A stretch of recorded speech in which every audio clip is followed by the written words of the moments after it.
नमस्कार, आप देख रहे हैं न्यू इंडिया न्यूज़ नेटवर्क। मैं नेहा द्विवेदी आपके साथ। आज सबसे बड़ा मुद्दा वेस्ट बंगाल है। वेस्ट बंगाल में कब से राष्ट्रपति शासन लागू करने की बात की जा रही थी। वेस्ट बंगाल में कब से कहा जा रहा था कि राष्ट्रपति लागू करना चाहिए शासन। ममता बनर्जी जो कि उनका अत्याचार वेस्ट बंगाल में बढ़ता जा रहा है, महिलाएं सुरक्षित नहीं है, संदेश खाली, मुर्शिदाबाद, आरजीकर मेडिकल हॉस्पिटल के जो तमाम केसेस हैं ये किसी से छिपे नहीं हैं और आगामी विधानसभा चुनाव में ये मुद्दे काफ़ी ज़्यादा प्रभावी होने वाले हैं। इसीलिए इस वक्त हम सुप्रीम कोर्ट में मौजूद हैं। हमारे साथ बात करने के लिए special constitutional functionary union of India Shubhojit Datta मौजूद हैं। सर, आपका स्वागत है। नमस्कार। हाँ सर, सबसे पहले तो देखा जाए कि वेस्ट बंगाल में राष्ट्रपति शासन लागू करने की बात की गई, लेकिन लागू नहीं किया गया। ममता बनर्जी का अत्याचार यूं ही चलता रहा और आखिर कब तक चलता रहेगा? ये मैं खुद ही तो 2020-21 में मैं खुद ही तो प्रोसेस कराया था। राष्ट्रपति शासन का 757 पेज का जो फाइल डॉसियर है रामनाथ कोविंद जी के टाइम वो फॉरवर्डेड हुआ था पश्चिम बंगाल के ऊपर एक्शन के लिए, और 28 सितंबर 2020 का मेमो नंबर भी मेरा पास है।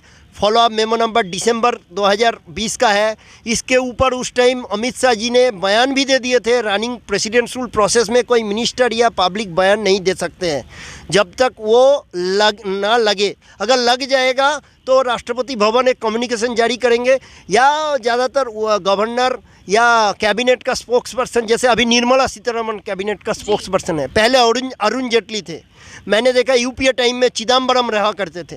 तो ऐसे उन्होंने डिक्लेयर करेंगे या तो मुझे पूछा जाएगा तो मैं तब लगने के बाद बोलूँगा। तो इन लोगों ने पहले ही पॉलिटिसाइज कर दिया था। जो कुछ टीवी 18 या न्यूज़ 18 वगैरह में खबर हुआ था, मेरा भी बहुत सारे खबर उसके बाद हुआ था। Times of India, the statesman, Bangla में न्यूज़पेपर, छोटा छोटा लोकल जो ऐसे डिजिटल नेटवर्क, इस सब में तो उसमें बोले थे पश्चिम बंगाल में राष्ट्रपति शासन लगाने का सराहनीय कदम। तो बहुत बड़ा बयान आ गया था और मेरा नाम नहीं लिया था। तो जब मैंने कांटेक्ट किया उनका प्राइवेट सेक्रेटरी साकेत कुमार के साथ, PPS to Amit Shah as union home minister, उन्होंने बोले आप तो मीट कर सकते थे। अगर मुझे खुद नहीं बुलाया जाएगा और लेटर नहीं दिया जाएगा, मैं गवर्नर नहीं हूँ और अदरवाइज प्रोविज़न से ये काम करता हूँ, तो मुझे लेटर देना चाहिए ना। तो मैं जाऊंगा वहाँ पे और मुझको पास में खड़ा करके झंडा खड़ा करके या कैसे भी पॉलिटिकल बयान दे के मुझको पॉलिटिसाइज सेप्रोनाइज कर देंगे, गेरुआकरण कर देंगे, ये संविधान का पद के लिए ठीक नहीं है। तो मैंने गया नहीं था। तो साकेत कुमार जी कहे थे। गेरुआ कलर से आपको क्या दिक्कत है? गेरुआकरण के मतलब होता है कि पॉलिटिकल कलर लगा देना। कॉन्स्टिट्यूशन का कलर एक ही है, तिरंगा या अशोक स्तंभ, तो उसमें एक पार्टी का कलर क्यों लगाएंगे? राष्ट्रपति शासन का प्रोसेस के ऊपर आप चलते हुए प्रोसेस में बयान कैसे दे रहे हो?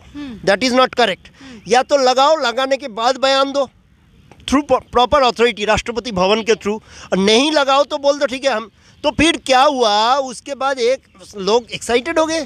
फिर पश्चिम बंगाल में तब चुनाव का 2021 का ब्यूगल नहीं बजा था, मेरा प्रोसेस से ब्यूगल बजना स्टार्ट हो गया। फिर सारे नेता मंत्री भाग दौड़ करने लगे, पश्चिम बंगाल जाने लगे। अमित शाह जी, जेपी नड्डा तब थे बीजेपी प्रेसिडेंट, नरेंद्र मोदी भी जाने लगे और भी लीडर्स जाने लगे। आज के तरह ऐसे नहीं कि सारे जाके, कंगना रनावत भी गई है, फिर आज मैंने देखा मनोज तिवारी भी जाके उधर प्रोग्राम कर रहे हैं। बाकी तो हस्तियाँ, महारथियाँ, योगी आदित्यनाथ जी, ये सब तो उस टाइम बीजेपी लगी हुई है कि किसी भी तरह ममता का शासन बंगाल में खत्म हो और बीजेपी बंगाल का उदय करे। मैं उसमें ये गलत है। इन लोगों ने मुझे तो लगता है ममता बनर्जी इन लोग का बी टीम है। हालांकि ये जो डिलिमिटेशन का कॉन्स्टिट्यूशनल अमेंडमेंट और जो वुमेन रिजर्वेशन को लिंक करने, इसके खिलाफ पूरा अपोजिशन इकट्ठा हो गया तो बिल पास नहीं हुआ कुछ दिन पहले। लेकिन बाकी टाइम में ममता बनर्जी बी टीम है। आज पश्चिम बंगाल, मैं तो ट्वीट कर रहा हूँ बीच बीच में, नरेंद्र मोदी को, नितिन नवीन को, अमित शाह को, संबित पात्रा को, और जो जा रहे हैं कि भाई मैं बोल रहा हूँ आमने सामने तो अभी हुआ, अभी गर्म हुआ है। लेकिन पहले अपना मकसद से बी टीम, जैसे अभी भी इन लोगों का प्लान था कि भाई हमारे पक्ष में वोट डाल देंगे तो हम इनको पटा के रखें। जो अमेंडमेंट 121 कॉन्स्टिट्यूशनल अमेंडमेंट एक्ट, जो डिलिमिटेशन एक्ट, तो इसलिए सबको पटा के रखते हैं, लेकिन इससे लोगों का नुकसान होता है। तो इन लोगों ने 5 साल का जो किंग राज बोलता है, कुत्सित राजा को संस्कृत में किंग राज बोलता है, ये इन लोगों ने हर जगह करते हैं। इन लोग इसके लिए इन लोगों ने जिम्मेवार है। 5 साल पहले इन लोगों को लगाना चाहिए था। दिल्ली में मैंने जब presidents rule with financial emergency का रिपोर्ट अप्रैल 2024 से देने लगा, राष्ट्रपति भवन फॉरवर्ड करने लगा, लगाया नहीं लगाया। फिर 1 साल अरविंद केजरीवाल का जो शासन है, वो अरविंद केजरीवाल तो जेल चले गए थे, अतिशी जी चला रही थी। तो ये जो मिस गवर्नेंस 1 साल चलने देते हैं, फिर और बिगाड़ देते हैं, जाके लास्ट में बोलते हैं देखो इन लोगों का शासन पूरा बिगड़े हुए हैं, हमें वोट दो। ये करने का जरूरत क्या है? पश्चिम बंगाल का लोग चालाक हैं, होशियार हैं। वो तो जो झालमुड़ी का इंसिडेंट से भी क्या क्या सेटिंग फिटिंग है, पहले से क्या है। बिहार का लोग आके झालमुड़ी बिका रहा था, या पश्चिम बंगाल का लोग, वो तो ममता दीदी और सारे लोग फ्लैश करने लगे हैं।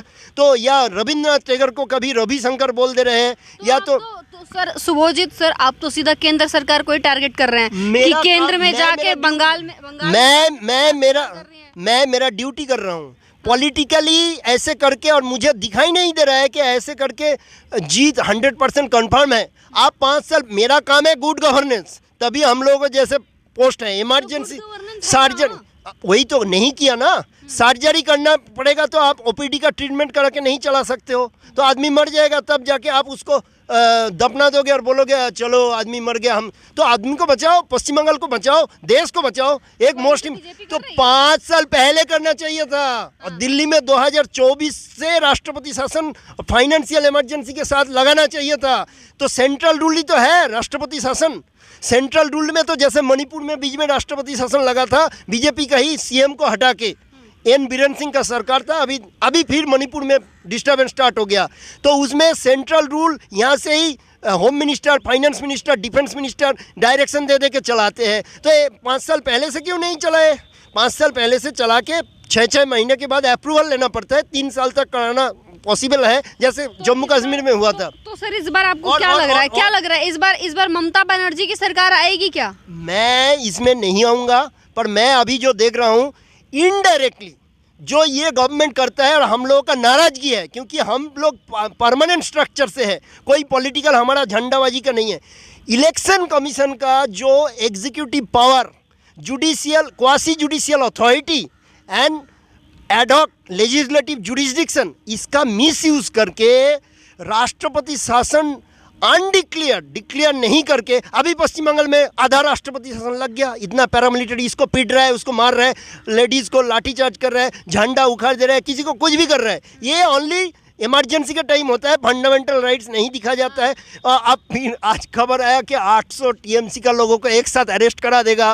कल्याण बनर्जी भागदौड़ कर रहे हैं, जो यहाँ पे मामला बोलने आते हैं, वो कलकत्ता हाईकोर्ट का चीफ जस्टिस का कोर्ट में पहले से इंटेलिजेंस से इनपुट लेके रखा है। हाँ, ममता बनर्जी भी तो ललकार रही है ना, वो कह रही है कि अगर हिम्मत है तो हमारी गाड़ी रोज चेक करो। तो वो गाड़ी चेक करना, ये करना, ये इमरजेंसी का ट्रेंड है। अब वो तो वहाँ का चीफ मिनिस्टर है, और चुनाव के टाइम में गहमा गर्मी में तो बोलेंगे ही। मैं उसमें नहीं आऊँगा कौन पॉलिटिकली क्या, मैं सिस्टमेटिक मैटर में आ रहा हूँ। मेरा कहना है कि आप लोग अभी जो कर रहे हो ये भी गलत कर रहे हो, क्योंकि आपको डिक्लेयर्ड प्रेसिडेंट रूल पहले से ही लगाना चाहिए था। आप लोगों से भी जब हम बातें कर रहे थे कि यहाँ सब हियरिंग चल रहा था, चुनाव कैसे होगा, टाइम लाइन क्रॉस हो रहा है, ये हो रहा है, इन लोगों ने इलेक्शन कमीशन के थ्रू इंटेलिजेंस के तरह छप्पा जो काम इंटेलिजेंस का है, वो हाँ टीएमसी का लीडर कैसे राफ है, कौन रिजिड है, कौन टॉप है, सबका इंटेलिजेंस कलेक्ट करके अभी खबर आ रहा है कि 800 लोगों को एक साथ अरेस्ट करना चाह रहे हैं प्रिवेंटिव डिटेंशन में। ये सब इमरजेंसी में होता है, और जिसमें कई सारे कैंडिडेट्स भी हैं, मतलब वो सब कैंडिडेट्स ऐसे ही हट जाएंगे। तो ये जो सुपर प्लानिंग, माइक्रो प्लानिंग करके रखा है, ये इमरजेंसी में होता है। तो इमरजेंसी के लिए रियल इमरजेंसी लगाओ ना उसके थ्रू। और बीच बीच में रवि साहब गवर्नर कभी कभी बोलते रहे, लड़कों एन रवि जो टॉप है, मैं ऐसे रेस्पेक्ट करता हूँ उनका जो टॉपनेस है, गवर्नर अच्छा है, सुप्रीम कोर्ट के साथ भी लड़ लिया है ये बिल के मुद्दे पे कि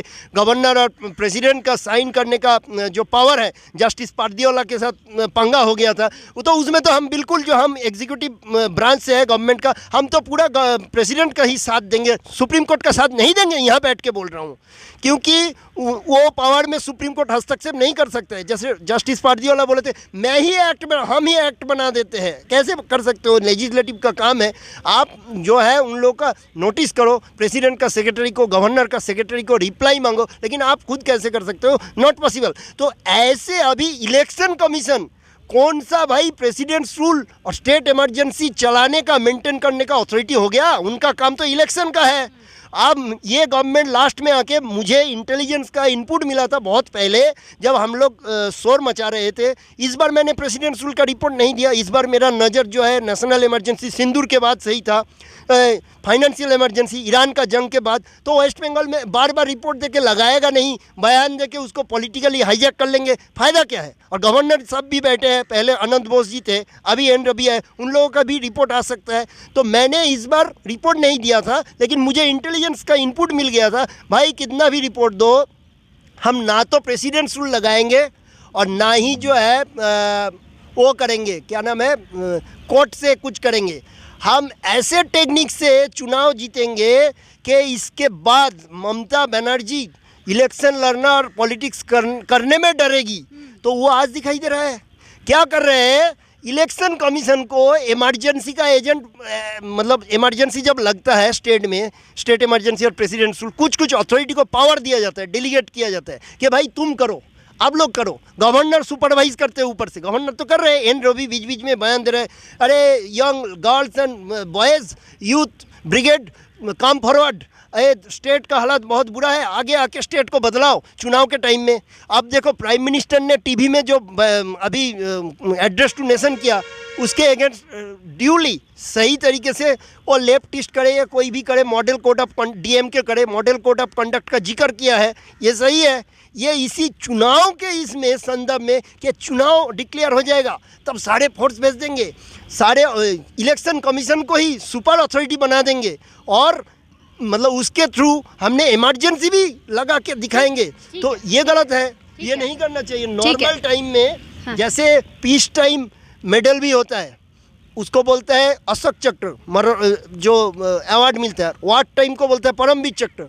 तो जो पीस टाइम का अशोक चक्र वो तो करो, आप वार टाइम में चले गए हो परमवीर चक्र का मोड में, क्या ज़रूरत है? ठीक है सर, ओके। तो जैसा आप देख रहे थे यहाँ पे वेस्ट बंगाल सेशन में क्या कुछ बदलाव होने चाहिए, कैसे क्या कुछ गलतियाँ हुई वो गवर्नमेंट से भी हुई हैं। अब आप क्या इस पे सोचते हैं, हमें कमेंट करके ज़रूर बताइएगा। फिलहाल के लिए बस इतना ही, जुड़े रहिए हमारे साथ, देखते रहिए NINN।